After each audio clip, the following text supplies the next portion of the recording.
안녕하세요. 저는 전도특공대 3부 조장 김용화입니다. 여러분은 하나님께서 우리를 향한 사랑에 대해 얼마만큼 깨닫고 있으며 느끼고 있나요? 단순히 지식으로 하는 것이 아니라 정말 주님의 사랑에 대해 경험하고 신앙생활하고 있나요? 예배는 하나님과의 만남입니다. 따라합시다. 예배는 하나님과의 만남이다! 우리는 예배를 통해 하나님의 사랑을 깨닫고 경험하며 신앙생활할 수 있습니다. 죄악 가운데 태어나서 세상 가운데서 죄를 짓고 살아가는 우리를 위해 하나님께서는 예배를 통해 영적 회복을 이루어 주셨습니다. 창세기 4장 3절에서 5절, 가인은 땅의 소산으로 제물을 삼아 여호와께 드렸고 아벨은 자기도 양의 첫 새끼와 그 기름으로 드렸더니 여호와께서 아벨과 그 제물은 연락하셨으나 가인과 그 제물은 연락하지 아니하신지라. 상달된 예배는 하나님의 말씀이 들려지고 그대로 움직이고 그 행함에 대한 축복을 받습니다. 질병이 떠나가고 문제가 해결되고 악한 마귀 귀신 역사에서 자유합니다. 할렐루야! 반면 가인처럼 연락되지 않는 예배는 아우를 살해하는 끔찍한 죄를 저지르게 됩니다. 그렇다면 하나님은 어떤 예배를 받으실까요? 구약의 하나님께서는 짐승의 피해 제사를 받으셨습니다. 하나님 앞에서 죄로 인해 죽을 자신의 모습을 바라보며 제가 이 양처럼 죽어야 할 죄인입니다 하고 인정하며 회개하기를 바라셨습니다. 그렇다면 오늘날의 예배와 구약시대 예배의 다른 점은 무엇일까요? 바로 예수님의 피를 붙들고 예배한다는 것입니다. 누가복음 23장 21절, 저희는 소리질러 가로되 저를 십자가에 못 박게 하소서, 저를 십자가에 못 박게 하소서 하는지라. 죄악으로 가득한 우리는 죄 없으신 예수님을 십자가에 박는 데 있어서 오히려 소리 지르며 그렇게 나섰습니다. 그러나 예수님께서는 그런 우리를 긍휼히 바라보시며 오히려 죽으시기 전까지 우리를 위하여 기도해 주셨습니다. 능력 있으신 분께서 우리를 영원한 생명의 길로 인도하시기 위해서 그 죽으시는 그 순간까지도 우리를 위하여 기도해 주신 것입니다.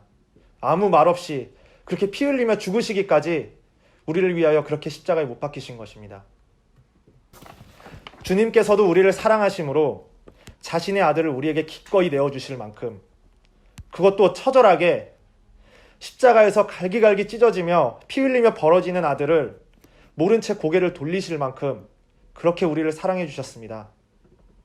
주님께 받은 은혜를 안다면, 예수님께서 흘리신 그 피의 가치를 안다면 어떻게 우리가 예수님 앞에서 예배를 드릴 때 그렇게 소홀히 하거나 주님을 무시할 만한 행동들, 예배 시간을 지키지 않는 것 등 이런 당연한 것들을 지키지 않을 수가 있겠습니까? 저는 주님을 모르고 주님의 은혜에 대해 몰랐을 때 교회에서 예배를 드리면 항상 말씀에 집중하지 못하고 예배 시간은 자는 시간, 말씀은 세상을 살아가는 데 있어서 그냥 좋은 교훈을 주는 것쯤으로 생각했습니다. 그러나 그 십자가의 피의 은혜를 경험하게 되고 예배를 통해 그 하나님을 만날 수 있다는 그것을 알게 되었을 때부터 예배에 대한 그런 생각과 마음이 완전히 달라졌습니다. 주님을 향한 사랑이 제 안에 넘쳐났고 그 예배 순간순간마다 주시는 그 말씀이 기대되며 항상 예배 시간이 기다려졌습니다. 예배를 드릴 때 그 태도 또한 많이 달라졌습니다. 오직 말씀에 집중하게 되고 그 강단에서 떨어지는 그 말씀들이, 그 모든 말씀들이 제게 주시는 그 말씀처럼 느껴졌습니다. 시편 71장 23절, 내가 주를 찬양할 때 내 입술이 기뻐 외치며 주께서 구속하신 내 영혼이 즐거워하리이다. 하지만 어느 순간 주님을 향한 사랑을 잃어버리고 그 예수님의 피가 없는 예배를 드릴 때가 있었습니다. 찬양을 하는데 아무 감정 없이, 아무 생각 없이 그저 그냥 찬양을 부르고 있는 제 모습을 보게 되었습니다. 예수 피에 대한 그런 관심은 하나도 없이 그저 그냥 앞에서 부르는 찬양을 따라 부르기만 하는 그 제 모습이 너무나도 싫었고 너무 힘들었습니다. 그래서 더욱 그 예수님의 피를 붙들고 진심으로 찬양을 하려고 힘썼습니다. 그때 오 예수님이라는 찬양을 하기 시작했고 십자가에 못 박혀 죽으신 그 피에 대한 그 가사가 나올 때 그 가사로 인해 정말 부르짖으며 울며 그렇게 감사가 회복된 적이 있습니다.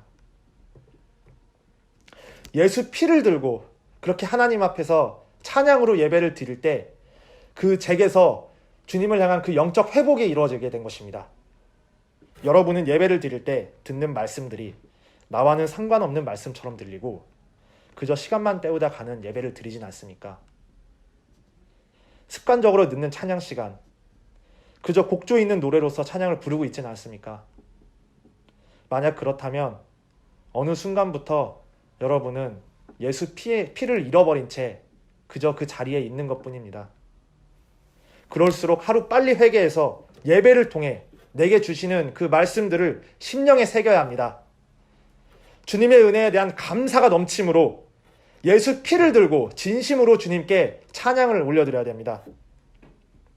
이 모든 것들이 아들을 피 흘려 내어주시기까지 진실로 우리를 사랑하심으로 아무도 멸망치 않기를 바라는 주님의 뜻인 것입니다. 할렐루야! 지금은 코로나19로 인해 온전한 예배를 드리기 어려운 상황입니다. 그렇다고 상황을 핑계로 하나님을 무시하지 말고 하나님이 받으시는 신령과 진정의 예배를 드려야 합니다.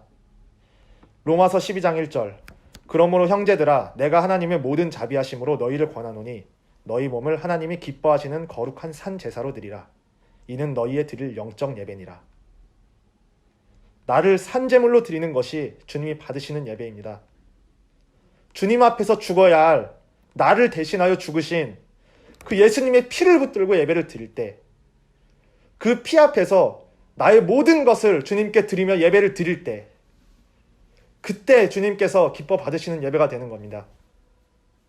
그리고 축도로 예배를 마무리하는 그 순간까지 온전히 주님께 드릴 때까지 생각을 놓쳐서는 안 됩니다.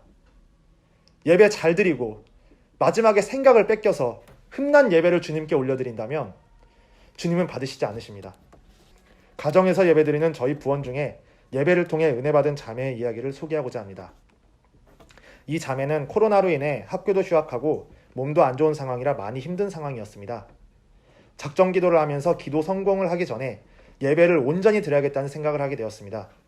그래서 방에 들어가서 외부의 소리가 들리지 않도록 이어폰을 끼고 목사님의 눈을 마주치며 집중하며 설교 말씀을 들었다고 합니다. 예배 중에 예수님의 보혈로 죄로부터 온 모든 문제들이 해결될 수 있다는 말씀을 듣고 그 말씀의 은혜를 받고 여태까지 신앙생활하던 중에 가장 뜨겁게 기도로 회개하여 예수님과 깊이 교제할 수 있는 시간을 가질 수 있었다고 합니다. 여러분, 가정에서도 예수의 피를 만날 수 있고 그 피로 주님과 함께 할 수 있는 예배를 드림으로 영적 회복을 이룰 수 있는 것입니다. 가정에서 교회에서 예배를 드리는 충성된 청년의 여러분, 온전히 주님이 받으시는 예배를 드려야 합니다. 예수 피가 있는 예배를 드려야 합니다. 흠도 없고 점도 없이 온전한 제물로 나를 주님께 드리고 처음부터 마지막까지 내 예배를 받으시고 생명 주신 주님을 겨냥해야 합니다. 코로나19가 하루빨리 끝나서 가정에서 예배드리는 모든 형제자매들도 꼭 다시 돌아와 함께 주님을 만나고 죄를 해결받고 예수 피가 넘쳐나는 예배를 드립시다. 할렐루야!